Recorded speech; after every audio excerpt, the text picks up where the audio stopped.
প্রত্যেকটা গোপনশালাই আসলে অত্যন্ত ভয়ানক এবং আপনি যদি দেখেন যে গোপন বন্দিশালার সাইজগুলো দৈর্ঘ্য প্রস্থ এখানে মানুষকে রাখাটাই হচ্ছে টর্চারের শামিল।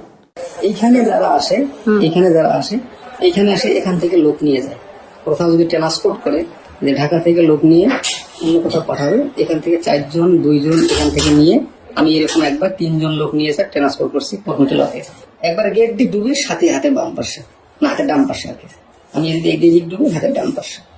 সাইজ কি সেলগুলোর?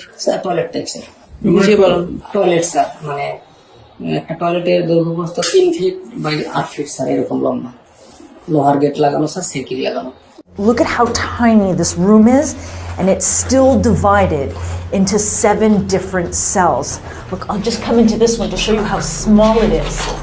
I'm about 5 feet 4 inches tall, and I can stand up straight in this particular one, but I cannot extend my arms all the way out. But if you go just next door to this one over here, take a look. I cannot stand up straight. I cannot extend my arms.